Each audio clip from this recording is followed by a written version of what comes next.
জাতিসংঘের ৮০তম সাধারণ পরিষদে যোগ দিতে নিউ ইয়র্কের উদ্দেশ্যে ঢাকা ছেড়েছেন প্রধান উপদেষ্টা অধ্যাপক ডক্টর মোহাম্মদ ইউনূস। তার সফরসঙ্গী হিসেবে রয়েছেন দেশের শীর্ষ রাজনৈতিক নেতারা। রোববার দিবাগত রাত 1:40 হজরত শাহজালাল আন্তর্জাতিক বিমানবন্দর ত্যাগ করে তাদের বহনকারী এমিরেটসের ফ্লাইটটি। প্রধান উপদেষ্টার সাথে রাজনৈতিক সফরসঙ্গী হিসেবে যাচ্ছেন বিএনপির মহাসচিব মির্জা ফখরুল ইসলাম আলমগীর, জামায়াতে ইসলামী নায়েবে আমির সৈয়দ আবদুল্লাহ মোহাম্মদ তাহের, জাতীয় নাগরিক পার্টির সদস্য সচিব আখতার হোসেন, জ্যেষ্ঠ যুগ্ম সদস্য সচিব তাসনিম জারা এবং বিএনপির ভারপ্রাপ্ত চেয়ারম্যান তারেক রহমানের পররাষ্ট্র বিষয়ক উপদেষ্টা হুমায়ুন কবির। সোমবার প্রধান উপদেষ্টা নিউ ইয়র্কে পৌঁছাবেন বলে আশা করা যাচ্ছে। আগামী ২৬শে সেপ্টেম্বর সাধারণ পরিষদের অধিবেশনে ভাষণ দেবেন তিনি। আগামী ২রা অক্টোবর তাদের দেশে ফেরার কথা রয়েছে। বাংলাদেশ ব্যাংকের কঠোর তদারকিতে পণ্য আমদানির ঋণপত্র বা এলসির আড়ালে টাকা পাচার কমেছে। সেই সাথে কমেছে বকেয়া এলসির স্থিতি, বেড়েছে পণ্য আমদানিও। ব্যাংকার ও অর্থনীতিবিদরা বলছেন, ভবিষ্যতে অর্থ পাচার রোধে ব্যাংক খাতে স্বচ্ছতা ও জবাবদিহিতা নিশ্চিত করতে হবে। পাশাপাশি ব্যাংকের ওপর রাজনৈতিক প্রভাব কমানো এবং দুর্নীতিগ্রস্ত ব্যাংকারদের বিরুদ্ধে কঠোর ব্যবস্থা নিতে হবে বলেও মত বিশ্লেষকদের। আরাফাত ইসলামের রিপোর্ট। বিগত আওয়ামী লীগ সরকারের আমলে ব্যাংক খাতে যে নজিরবিহীন অর্থ পাচার ও ঋণ জালিয়াতি হয়েছে তার বেশিরভাগই হয়েছিল ঋণপত্র বা এলসির মাধ্যমে। কেন্দ্রীয় ব্যাংকের হিসাবে 15.5 বছরে এলসির আড়ালে দেশ থেকে 22 লাখ কোটি টাকা পাচার করা হয়েছে। ব্যাংকারদের মতে এলসির নামে অর্থ পাচারের সঙ্গে জড়িত ব্যাংক কর্মকর্তাদের শাস্তির বিধান নিশ্চিত করা সহ নজরদারির বিকল্প নেই। ব্যাংকের মালিক পক্ষই এখানে এই টাকা পাচার কিংবা লুটপাটের সাথে জড়িত ছিল এবং সেই ব্যাপারগুলোকে যদি আপনি বন্ধ করতে পারেন তাহলে এইটা ঘটার সম্ভাবনা ভবিষ্যতে কমে যাবে। তার সাথে ব্যাংকগুলোর সক্ষমতা অর্জন করতে হবে। একটা বিশাল একটা ধাক্কার পরে অনেকে যারা এটা করতেন তারা এখন নাই। নতুনভাবে যে আবার কেউ শুরু করবেন না সে নিশ্চয়তা আমরা দিতে পারছি না। একটা স্ট্রং মেসেজ দেওয়া যায় যে এই জাতীয় কিছু করলে আগের মতো ছাড় পাওয়া যাবে না, তখন সবাই সাবধান হয়ে যাবে, হয়তো করবে, প্রবণতাটা কমে আসবে। তবে অন্তর্বর্তীকালীন সরকার দায়িত্ব গ্রহণের পর আমদানির প্রতিটি এলসি কঠোরভাবে তদারকি শুরু করে কেন্দ্রীয় ব্যাংক। এতে চলতি বছরের জুলাই মাসে আমদানির পরিমাণ $6.2 বিলিয়ন ছাড়িয়েছে, যা গত 3 বছরের মধ্যে সর্বোচ্চ। কমছে এলসির আড়ালে টাকা পাচারও। অর্থনীতিবিদরা বলছেন, দেশের বাজারে ডলারের স্থিতিশীলতা সহ বেশ কয়েকটি কারণে জুলাইতে আমদানির পরিমাণ বেড়েছে। যেখানে শিল্প উৎপাদন সাথে সম্পৃক্ত কাঁচামাল, ইন্টারমিডিয়েট ইনপুটস আর বিনিয়োগের সাথে সম্পৃক্ত আমদানিটাই সবচেয়ে বেশি। কাজে বিনিয়োগ পরিবেশে যদি আগামীতে উন্নতি হয়, ক্যাপাসিটি ইউটিলাইজেশন যদি বাড়ে, তাহলে আপনার আগামীতে মোট আমদানির চাহিদা বাড়বে। তো আগামীতে আমদানি বাড়াটা অর্থনীতি ঘুরে দাঁড়ানোর একটা লক্ষণ হিসেবেই ধরে নেওয়া যেতে পারে। আমদানি সহজ করতে এলসি খোলার বিধিনিষেধ তুলে নেওয়ার কথা জানান বাংলাদেশ ব্যাংকের মুখপাত্র। স্বাভাবিকভাবে ডলারের মূল্য বৃদ্ধি পাওয়ার কারণে এবং কিছুটা স্কারসিটি ছিল তখন এই আমদানিটা বাধাগ্রস্ত হয়েছিল কিছুটা হলেও, কিন্তু এখন পরবর্তী দেখা যাচ্ছে যেভাবে রেমিটেন্স প্রবাহ বৃদ্ধি পেয়েছে, আমরা এখন আবার স্বস্তিদায়ক পর্যায়ে আছি। এই কারণে আমরা আন্তর্জাতিক বাণিজ্য স্মুথলি চলার কারণে ওই কোনো প্রকার রেস্ট্রিকশন আমরা আরোপ করতে চাচ্ছি না। বিদেশে পাচারকৃত অর্থ ফেরাতে কার্যক্রম চলমান রয়েছে বলেও জানান তিনি। পাচারকৃত অর্থকে দেশে ফিরিয়ে আনতে হবে এবং সেই লক্ষ্য নিয়ে কিন্তু সরকার সমন্বিতভাবেই কিন্তু কাজটা করে যাচ্ছে। আরাফাত ইসলাম, এনটিভি নিউজ, ঢাকা। ডাকসু নির্বাচনে অনিয়ম ও অসঙ্গতির অভিযোগ তুলে মধুর ক্যান্টিনে সংবাদ সম্মেলন করেছে ছাত্রদল সমর্থিত প্যানেল। ব্যালট পেপার ছাপানো ও পোলিং এজেন্ট নিয়োগে অস্বচ্ছতার অভিযোগ এনেছেন ছাত্রদল সমর্থিত ভিপি প্রার্থী আবিদুল ইসলাম খান। ডাকসু নির্বাচন অনুষ্ঠিত হবার 4 দিন পর তথা 13 সেপ্টেম্বর 2025 শনিবার ঢাকা বিশ্ববিদ্যালয় প্রশাসন কর্তৃক প্রকাশিত বিজ্ঞপ্তি অনুসারে ভোট গণনা মেশিন এবং সফটওয়্যারের নির্ভুলতা ও বিশ্বাসযোগ্যতা যাচাইয়ের সময় নির্দিষ্ট কয়েকজন শিক্ষক ও টেকনিশিয়ান উপস্থিত থাকলেও ভোটার ও প্রার্থীদেরকে এই বিষয়ে মোটেও অবহিত করা হয়নি। ভোট গণনার বিষয়ে ইতিমধ্যেই নানান অভিযোগ বিতর্ক সামনে এসেছে, কিন্তু একটি কার্যকর গণনা প্রক্রিয়া নিশ্চিত করা গেলে এই ধরনের বিতর্ক তৈরি হতো না। ক্ষুদ্র বিনিয়োগকারীদের আস্থা ফেরাতে পুঁজিবাজারের দিকে নজর দেওয়ার সময় এসেছে জানিয়ে অর্থ উপদেষ্টা ও বাংলাদেশ ব্যাংকের গভর্নর বলেছেন, মানি মার্কেটের উপর নির্ভরতা কমিয়ে বন্ড মার্কেটে গুরুত্ব দিতে চায় সরকার। সবাই বলে যে ট্যাক্স কমিয়ে দেন, ট্যাক্স কমিয়ে দেন, ট্যাক্সই দিতে চায় না। So you have to pay tax at the same time the alternative sources, অন্যান্য সোর্স থাকবে ফান্ডে। কারণ আমাদের চাহিদা কিন্তু অনেক বেশি। এডিপি বলেন, বড় বড় প্রজেক্ট বলেন, সবচেয়ে বেশি বড় চ্যালেঞ্জ আমাদের জন্য এখন যেটা আমি সোশ্যাল সেক্টরে ফাইন্যান্স করতে পারছি না, এডুকেশন, হেলথ। আমাদের অনেক কিছু করার আছে। আমাদের এই কর্পোরেট বন্ড মার্কেট নিয়ে আমরা কাজ করছি। Bangladesh bank and security exchange commission আমরা একটা রিপোর্ট তৈরি করেছি, খুব শীঘ্রই সেটা আমরা সরকারের কাছে পেশ করতে যাচ্ছি with a full set of recommendations, যেখানে কর্পোরেট বন্ড এবং গভর্নমেন্ট বন্ডের চাহিদা কিভাবে বাড়ানো যায় সেই দিকে আমরা পলিসিগত স্পেসিফিক রিকমেন্ডেশন করব, এবং অ্যাট দ্য সেম টাইম কীভাবে বন্ডের সরবরাহগুলো আমরা বাড়াতে পারি সেই আলোচনাটাও সেখানে আছে এবং রিকমেন্ডেশনগুলো থাকবে। গত রাত থেকে শুরু হওয়া টানা বৃষ্টিতে রাজধানী ঢাকার বিভিন্ন এলাকায় সৃষ্টি হয়েছে জলাবদ্ধতা। সড়কে জমে থাকা পানির কারণে অনেক এলাকায় তীব্র যানজটও তৈরি হয়েছে। এতে চরম ভোগান্তিতে পড়ে নগরবাসী। জমে থাকা বৃষ্টির পানিতে বিদ্যুতায়িত হয়ে বংশালের নাজিরা বাজার এলাকায় মোহাম্মদ আমিন নামে এক দোকান কর্মচারীর মৃত্যু হয়েছে। নাহিদ প্রিন্সকে সাথে নিয়ে রিপোর্টে জানাচ্ছেন শফি মাহমুদ সাগর। বিরামহীন বৃষ্টিতে ডুবে আছে নগরীর রাজপথ, কোথাও কোথাও কোমর ছাড়িয়েছে পানির উচ্চতা। রবিবার রাত থেকে শুরু হওয়া বৃষ্টি চলে সোমবার দুপুর অবধি। মিরপুর, মতিঝিল, আরামবাগ, রাজারবাগ, মগবাজার, মৌচাকের কিছু এলাকায় হাঁটু সমান পানি জমে থাকতে দেখা যায়। এতে সীমাহীন ভোগান্তিতে পড়েন কর্মক্ষেত্রে উদ্দেশ্যে বের হওয়া মানুষজন। উন্নয়নের জন্য খুঁড়ে রাখা বিভিন্ন সড়ক পরিণত হয় মৃত্যু ফাঁদে। পানিতে থাকার জন্য স্কুলে যেতে পারতেছি না। তো আমার কলেজ টাইম পার তো হচ্ছে, প্লাস এই যে ময়লা পানিতে আমি হাঁটতেছি, এক্ষেত্রে আমি অসুস্থতায় ভুগতে পারি। পরে বৃষ্টি হয়েছে, এখন এত পানি, স্কুলে তখন দেখে গেলাম এত পানি, এখনো সেম। সড়কে জমে থাকা পানির কারণে অনেক এলাকায় যানজটও তৈরি হয়েছে। অনেক যানবাহন বিকল হয়ে পড়ে আছে রাস্তার ওপর। কি অবস্থা, এখনো জমা উঠাইতে পারি না। সকালে বৃষ্টির লেগে কাদাম রাস্তায়, এয়ারপোর্ট, উত্তরে এয়ারপোর্ট, সব জায়গায় জ্যাম ছিল অনেক অনেক। আপনার হাউস বিল্ডিং থেকে একবার এয়ারপোর্ট পর্যন্ত জ্যাম রোডে। এখানেতে মিরপুর থেকে 10 নম্বর গোলচক্কর, এগুলো সব পানি। এই যে এখন তো বন্ধ হয়ে গেল আপনাকে সামনেই। ভোর থেকে দুপুর পর্যন্ত রাজধানীতে 71 মিলিমিটার বৃষ্টি হয়েছে। এদিকে দুদিনের ব্যবধানে বঙ্গোপসাগরে 2টি লঘুচাপ সৃষ্টি হতে পারে বলে জানিয়েছে বাংলাদেশ আবহাওয়া অধিদপ্তর। শফি মাহমুদ সাগর, এনটিভি নিউজ, ঢাকা। রাজধানী সহ সারা দেশে বাড়ছে ডেঙ্গু আক্রান্তের হার। এক সপ্তাহের ব্যবধানে দ্বিগুণের বেশি রোগী ভর্তি হচ্ছেন হাসপাতালগুলোতে।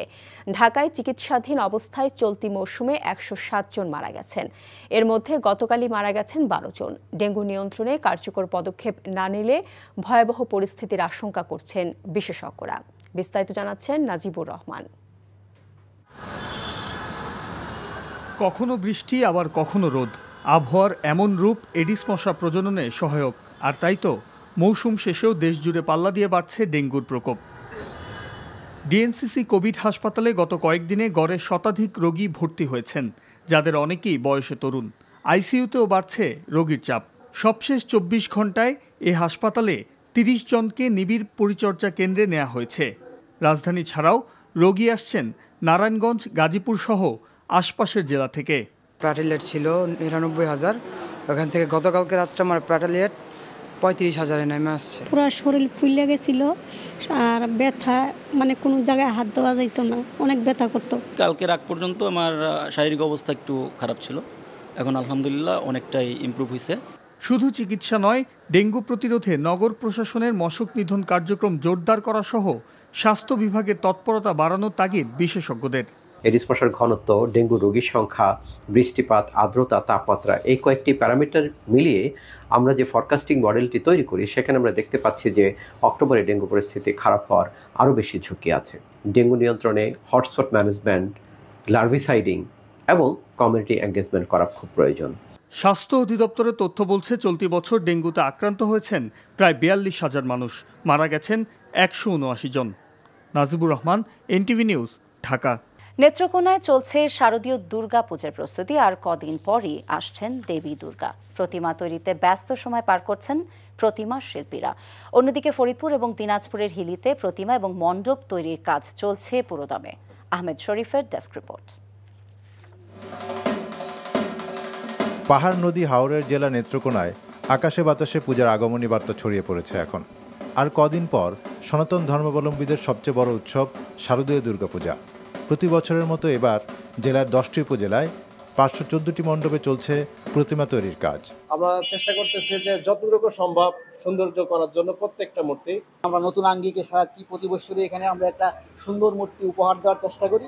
শান্তিপূর্ণভাবে দুর্গাপূজা পালনে আয়োজক ও পুলিশ প্রশাসন সকল ধরনের প্রস্তুতি গ্রহণ করেছে। নেত্রকোনা জেলায় প্রতিবারের ন্যায় এবারও উৎসাহ উদ্দীপনার মধ্য দিয়েই শারদীয় দুর্গাপূজা অনুষ্ঠিত হবে। আইন শৃঙ্খলা পরিস্থিতি এখন পর্যন্ত ভালো। আমরা আশা করি যে নেত্রকোনার সনাতন ধর্মাবলম্বী সহ সকল ধর্মের লোকজন এই আগামী দুর্গাপূজা উপলক্ষে একটা আনন্দমুখর উৎসবের মাধ্যমে এই পূজা উদযাপন করবে।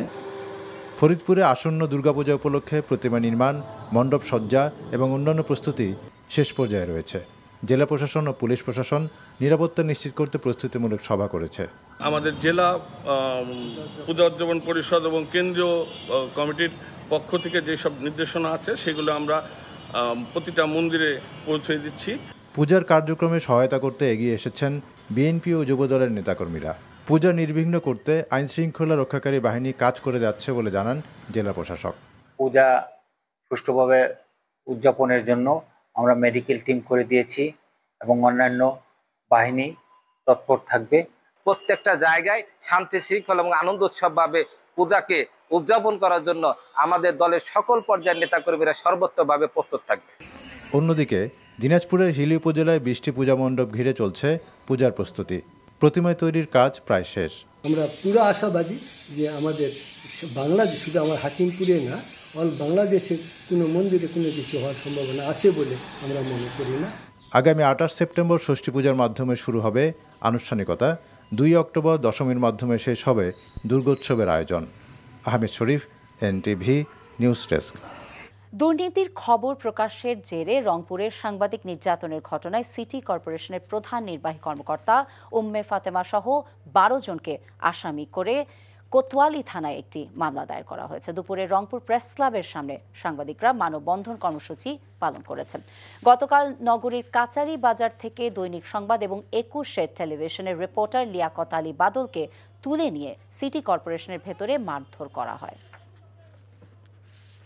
জুলাই গণঅভ্যুত্থানে একই সঙ্গে রাজপথে সারথি হলেও দিন দিন দূরত্ব বাড়ছে বিএনপি, জামায়াত ইসলামী আর এনসিপির মধ্যে।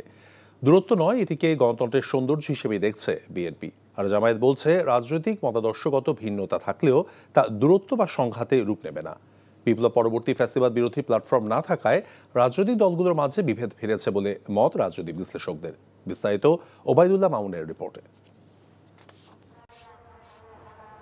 দরজায় কড়া নাড়ছে ত্রয়োদশ জাতীয় নির্বাচন। আগামী ফেব্রুয়ারির প্রথমার্ধে নির্বাচনের রোডম্যাপ ঘোষণা করেছে নির্বাচন কমিশন। আর এ নির্বাচন ঘিরে দিনকে দিন উত্তপ্ত হচ্ছে রাজনীতির মাঠ। গত 17 বছর রাজপথে হাসিনা বিরোধী আন্দোলন করেছে বিএনপি ও জামায়াত সহ আওয়ামী বিরোধী জোট। জুলাই বিপ্লবের সম্মুখ সারির ভূমিকায় ছিল এনসিপিও। সম্প্রতি জুলাই সনদ বাস্তবায়ন ও সংস্কার ইস্যুতে ত্রিমুখী অবস্থানে তারা।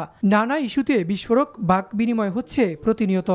জামায়াতে ইসলামী ও জাতীয় নাগরিক পার্টি নির্বাচন ও সংস্কার ইস্যুতে একই সুরে কথা বললেও পিআর পদ্ধতি নিয়ে দুই দলের মধ্যে টানাপোড়েন বা দূরত্ব লক্ষ্য করা যাচ্ছে। আর নির্বাচন ইস্যুতে বিপরীত মেরুতে বিএনপি, জামায়াত। অথচ হাসিনা বিরোধী আন্দোলনে সবাই একসঙ্গে রাজপথে লড়লেও ক্রমেই ভিন্ন পথে যাচ্ছে রাজনৈতিক দলগুলো। রাজনীতিতে প্রতিটি দলের আদর্শ, মতবাদ আর আলাদা এজেন্ডার কারণে এ দূরত্ব মন্তব্য করে বিএনপি এটিকে গণতন্ত্রের সৌন্দর্য হিসেবে দেখছে। আমাদের মেরুভূমিষ্ঠ থাকবে, জামাত ইসলামের মেরুভূমিষ্ঠ থাকবে, আমাদের তো একরকম মেরুভূমিষ্ঠ থাকবে না, অতীতেও ছিল না। তাই এটাকে আমি মনে করি না কোনো বিভেদ বা কোনো সংকট। এটা যার যার আদর্শ নিয়ে সে কাজ করবে, এটা অস্বাভাবিক কিছু না। দলীয় আদর্শের কারণে বিভেদ থাকলেও নেতাকর্মীদের কথা বলার ক্ষেত্রে সংযমী হওয়া দরকার বলে মনে করছে জামায়াত ইসলামী। আলোচনা হচ্ছে, ডিবেট হচ্ছে, সংস্কারের পক্ষে বিপক্ষে আমার অবস্থান, অন্য দলের অবস্থান, এগুলো আলোচনা হচ্ছে। তো এটাও তো রাজনীতির জন্য একটা সৌন্দর্য, রাজনীতির জন্য একটা নতুন ডাইমেনশন। তো এই জন্য পরস্পরের আমাদের প্রতি প্রতিদ্বন্দ্বিতা থাকবে, প্রতিযোগিতা থাকবে, কিন্তু আমার মনে হয় না সেটা আমাদের জন্য কোনো বিব্রতকর অবস্থা তৈরি হবে। একসঙ্গে বিপ্লব করলেও রাজনৈতিক উত্তরণ নিয়ে দলগুলোর কোনো পরিকল্পনা না থাকাকে বিভেদের কারণ মনে করছেন বিশ্লেষকরা। ফ্যাসিবাদ বিরোধী প্ল্যাটফর্ম, সেই প্ল্যাটফর্ম করে সেই প্ল্যাটফর্মের অধীনে তারা এখন পর্যন্ত থাকতে পারত, বা আগামী নির্বাচনে আগ পর্যন্ত তারা সেটা ধারা অব্যাহত রাখতে পারত, কিন্তু সেরকম কোনো প্ল্যাটফর্ম তো তারা করেননি। না করার ফলে সমস্যা যেটা হয়েছে যে যার মতো করে যার যার স্বার্থ সামনে চলে এসছে। তাদের মতে বিভেদের অবসান চাইলে পুরনো রাজনৈতিক চর্চা থেকে বের হয়ে আসতে হবে রাজনৈতিক দলগুলোকে। Obaidullah Mamun, NTV news, Dhaka. ফেব্রুয়ারিতে ত্রয়োদশ জাতীয় সংসদ নির্বাচন নিয়ে সংশয় থাকলেও ১৫০টি আসনে এনসিপি জয়ী হওয়ার সম্ভাবনা রয়েছে বলে মন্তব্য করেন দলটির মুখ্য সমন্বয়ক নাসিরউদ্দিন পাটোয়ারি। বিকেলে রাজধানীর আগারগাঁয়ে নির্বাচন কমিশনের সিইসির সঙ্গে বৈঠক শেষে এসব কথা বলেন তিনি। গণ অধিকার পরিষদ এবং এনসিপি একত্রে নির্বাচন করলেও দলের প্রতীক হিসেবে থাকবে শাপলা, এতে ছাড় দেয়া হবে না বলে মন্তব্য করেন নাসিরউদ্দিন পাটোয়ারি। বলেন, এবার নির্বাচনে ব্যালট বিপ্লবের মাধ্যমে আওয়ামী লীগ এবং জাতীয় পার্টির অস্তিত্ব হারিয়ে যাবে। নির্বাচন নিয়ে আশঙ্কা প্রকাশ করে তিনি বলেন, বিএনপি জামাতের অবহেলার কারণেই পেছাতে পারে নির্বাচন। এ সময় জুলাই সনদে সই করতে রাজনৈতিক দলগুলোর প্রতি আহ্বান জানান তিনি। এনসিপির তত্ত্বাবধানে অনেকগুলো দল আসছে জানিয়ে তিনি বলেন, আগামী নির্বাচনে বৃহত্তর জোট করবে এনসিপি। আমি তো বলেছিলাম যে ফেব্রুয়ারিতে ইলেকশন হবে কিনা, স্টিল কনফিউশন আছে ফেব্রুয়ারিতে ইলেকশন হবে কিনা। সরকার অনেক ইনসিস্ট করতেছে যে ফেব্রুয়ারিতে ইলেকশন করার জন্য সবাইকে, কিন্তু আমাদের যে জুলাই সনদটা রয়েছে এটার লিগ্যাল যে পার্সপেক্টিভ, সেই জায়গা থেকে এখনও কোনো সলিউশন হয় নাই। আমরা ভোট দিতে পারি নাই। আমরা যত ভোট দ্রুত দিতে পারবো ততই আমরা বাংলাদেশের মানুষকে মুক্তির পথ দেখাতে পারবো। আমাদের ১৫০টা আসন আমাদের উইন করার এবং একদম কনফার্ম এরকম জিতার মতন সিচুয়েশনে আছে। এনসিপি নিবন্ধনটা যেই প্রতীক হবে এটা অবশ্যই শাপলা, সাদা শাপলা অথবা লাল শাপলা, এই তিনটির মাধ্যমে হতে হবে। ক্ষমতাচ্যুত প্রধানমন্ত্রী শেখ হাসিনা এবং তার স্বরাষ্ট্রমন্ত্রী আসাদুজ্জামান খান কামালের নির্দেশেই মারণাস্ত্র ব্যবহার করে আন্দোলনকারীদের হত্যা করা হয়েছিল। বিচারপতি গোলাম মুর্তুজা মজুমদারের নেতৃত্বাধীন আন্তর্জাতিক অপরাধ ট্রাইব্যুনাল ১-এ দেয়া সাক্ষ্যে একথা বলেন জুলাই আন্দোলনের অন্যতম সংগঠক এবং আপ বাংলাদেশের আহ্বায়ক আলী আহসান জুনায়েদ। এ সময় তাকে জেরায় নির্বাচিত সরকার উৎখাতে সূক্ষ্ম পরিকল্পনা এবং ষড়যন্ত্রের অভিযোগ আনেন আসামি পক্ষের আইনজীবী, যা নাকচ করে দেন জুনায়েদ। পরে এই মামলায় শহীদ সৈকতের বোন সাবরিনা আফরোজ সেবন্তীও সাক্ষ্য দেন। রিপোর্টে আরও জানাচ্ছেন হাসান জাবেদ। জুলাই অভ্যুত্থানে সংগঠিত মানবতাবিরোধী অপরাধের মামলায় ক্ষমতাচ্যুত প্রধানমন্ত্রী শেখ হাসিনা সহ ৩ জনের বিরুদ্ধে ৪৮তম সাক্ষী হিসেবে সাক্ষ্য দেন আলী আহসান জুনায়েদ। তিনি জুলাই আন্দোলনে সক্রিয়ভাবে অংশ নিয়েছিলেন। এছাড়া জুলাই অভ্যুত্থানের পর রাজনৈতিক সংগঠন ইউনাইটেড পিপলস বাংলাদেশের প্রতিষ্ঠাতা আহ্বায়ক হন। জুলাই আন্দোলনে কিভাবে শেখ হাসিনা ও আসাদুজ্জামান খান কামাল মারণাস্ত্র ব্যবহার করে জুলাই যোদ্ধাদের হত্যা করতে নির্দেশ দেন তা তুলে ধরেন। গুলি চালিয়ে আন্দোলন দমন করার যে নীতি, এই নীতি আমরা দেখেছি হাসিনার কাছ থেকে। আমার অভিজ্ঞতা ব্যক্ত করেছি 19 জুলাই যাত্রাবাড়িতে চিটাং রোডের স্পটে আমাদের উপর সরাসরি হেলিকপ্টার থেকে, পুলিশ, র্যাব, বিজিবির গাড়ি থেকে সরাসরি গুলি করা হয়েছে। সেখানে অন দ্য স্পটে আমি নিজের চোখে 20 থেকে 25 জনকে পড়ে যেতে দেখেছি। জবানবন্দি শেষে তাকে জেরা করেন রাষ্ট্রনিযুক্ত আসামি পক্ষের আইনজীবী। এ সময় তিনি বলেন, দীর্ঘদিনের নীল নকশার অংশ হিসাবে সরকারকে উৎখাত করা হয়। সে আন্দোলন ছিল অবৈধ এবং বৈধ সরকারকে উৎখাতের জন্য। সেই প্রসঙ্গে আমি তাকে একটা মেটিকুলাস ডিজাইন ছিল, মেটিকুলাস ডিজাইনেরই অংশ হিসাবে এই আন্দোলনটা হয়েছে। আমার যে আসামি শেখ হাসিনা স্বরাষ্ট্রমন্ত্রী, তাদের নির্দেশে হয় নাই, এটা তারা নিজেরাই যে কোনোভাবে হোক তৈরিকৃত একটি গুলির অংশ। এর সঙ্গে স্বরাষ্ট্রমন্ত্রী শেখ হাসিনা তারা কেউ জড়িত না। এদিকে ট্রাইব্যুনাল ২-এ জুলাই আন্দোলনে প্রথম শহীদ আবু সাঈদ হত্যা মামলায় ষষ্ঠ সাক্ষী সিয়াম আহসান আয়ানকে জেরা করা হয়। পরে সিআইডির ফরেনসিক বিভাগের সদস্য পরিদর্শক রুকনুজ্জামান সাক্ষ্য দেন। তিনি শেখ হাসিনা ও শেখ ফজলেনুর তাপসের কথোপকথনের অডিও রেকর্ডের সত্যতা নিশ্চিত করেন। Hasan Jabed, NTV news, Dhaka. প্রতি বছরের মতো আসছে রমজানেও অনুষ্ঠিত হবে এনটিভির জনপ্রিয় ইসলামিক অনুষ্ঠান পিএইচপি কুরআনের আলো। 2009 সালে যাত্রা শুরুর পর থেকে ধারাবাহিকভাবে অনুষ্ঠিত হয়ে আসছে এই প্রতিযোগিতা। আজ শুরু হলো 18তম আসরের রেজিস্ট্রেশন কার্যক্রম, যা চলবে 10 অক্টোবর পর্যন্ত। আয়োজকদের প্রত্যাশা, এবারের আসরও হয়ে উঠবে সুমধুর কুরআন তেলাওয়াতের এক অপূর্ব মঞ্চ। জুবায়ের প্রধানের রিপোর্ট।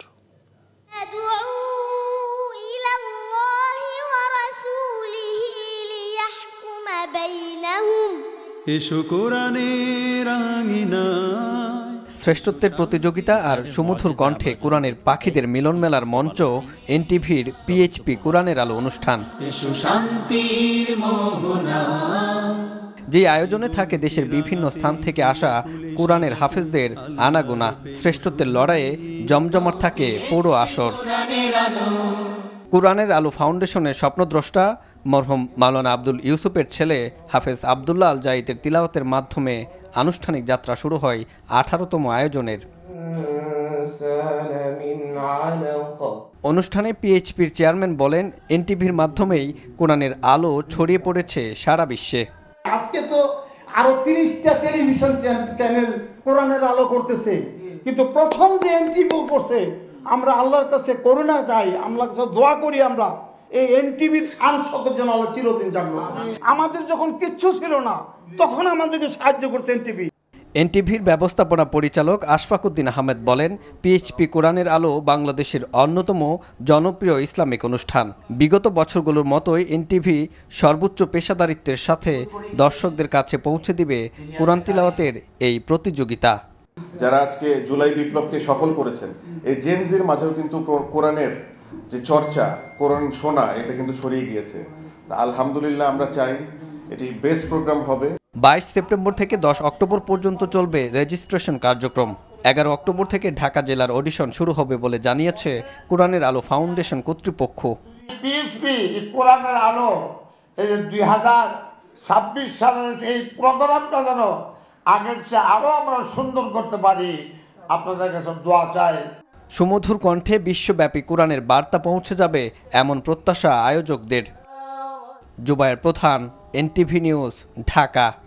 ব্রিটিশ সরকার তাদের সরকারি ওয়েবসাইটে ফিলিস্তিনের একটি মানচিত্র আপডেট করেছে। পূর্বে উল্লেখ করা অধিকৃত ফিলিস্তিনি অঞ্চল লেখার পরিবর্তে এখন ফিলিস্তিনি লেখা রয়েছে। রোববার প্রধানমন্ত্রী কিয়ার স্টারমার ফিলিস্তিন রাষ্ট্রের আনুষ্ঠানিক স্বীকৃতি দেওয়ার পরই ওয়েবসাইটে আপডেট করা হলো। এছাড়াও ভ্রমণ নির্দেশিকা, দূতাবাসের তালিকা এবং মধ্যপ্রাচ্যের মানচিত্রে এখন স্টেট অফ প্যালেস্টাইন স্পষ্টভাবে উল্লেখ করা হচ্ছে। যুক্তরাজ্যের পরই ফিলিস্তিনকে স্বীকৃতি দেয় পর্তুগাল। এদিকে জাতিসংঘ সাধারণ পরিষদের অধিবেশনের প্রাক্কালে সৌদি আরব এবং ফ্রান্সের নেতৃত্বে একটি সম্মেলন হতে যাচ্ছে। সেখানে আরও কিছু দেশ ফিলিস্তিনকে স্বীকৃতি দেওয়ার ঘোষণা দিতে পারে বলে জানা গেছে। বিশ্বকাপে অন্তত 2টি ম্যাচে জয় পেতে চায় বাংলাদেশ। শ্রীলঙ্কা এবং পাকিস্তানের বিপক্ষে নিজেদের সেরা ক্রিকেট খেলার সুযোগ দেখছেন বাংলাদেশ দলের হেড কোচ সারোয়ার ইমরান। এছাড়াও বিশ্বকাপের পর ক্রিকেট থেকে সাময়িক বিরতি নেওয়ার চিন্তাভাবনা রয়েছে অধিনায়কের। নিলয় মজুমদারের রিপোর্ট। বিশ্বকাপে খেলতে যাওয়ার আগের প্রস্তুতিটা আদর্শ হয়নি বাংলাদেশের জন্য। কোনো আন্তর্জাতিক সিরিজ খেলা হয়নি। 2 দলে ভাগ হয়ে অনূর্ধ্ব-15 পুরুষ ক্রিকেট দলের সঙ্গে সিরিজ খেললেও তার ফলাফল আশানুরূপ হয়নি। এই সীমিত প্রস্তুতি নেই বিশ্বকাপের অন্তত 2 ম্যাচে জয় পেতে চায় বাংলাদেশ। কাউকে আমরা বড় করে দেখছি না, আমরা আমাদের 100% চেষ্টা করব, প্রত্যেকটা ম্যাচ জেতার জন্যই খেলব। তারপরে ওদের যে স্ট্যান্ডার্ড অস্ট্রেলিয়া বা আরও 2-1টা টিমের, তারপরে আমরা ওদেরকে আমাদের থেকে উপরে দেখব না, আমরা আমাদের মতোই ভাববো এবং আমরা জেতার জন্যই খেলবো। টানা খেলার চাপ কমাতে বিশ্বকাপের পর ক্রিকেট থেকে সাময়িক বিরতি নিতে চান অধিনায়ক। কতটুকু খেললে আমি পরবর্তীতে ইন্টারন্যাশনাল ম্যাচে যে বা ইন্টারন্যাশনাল কোনো সিরিজে আমি অ্যাভেলেবেল থাকতে পারবো বা আমার বেটার পারফরমেন্সটা দিতে পারবো, এই জন্য এই ডিসিশনটা মেক করা। আমার কাছে যেটা মনে হয় যে প্রথম প্রায়োরিটি তো হচ্ছে ন্যাশনাল ডিউটি। সো ওই জায়গাটাতে যদি আমি নিজেকে ফিট না রাখতে পারি, অ্যাভেলেবেল না রাখতে পারি, সেটা আমি বলবো টিমের জন্য অনেক ক্ষতিকর হবে। আগামী 30 সেপ্টেম্বর শুরু হবে নারী ওয়ানডে বিশ্বকাপ। বাংলাদেশ তাদের টুর্নামেন্ট শুরু করবে পাকিস্তানের বিপক্ষে অক্টোবরের 2 তারিখে। Niloy Majumdar, NTV news, Dhaka.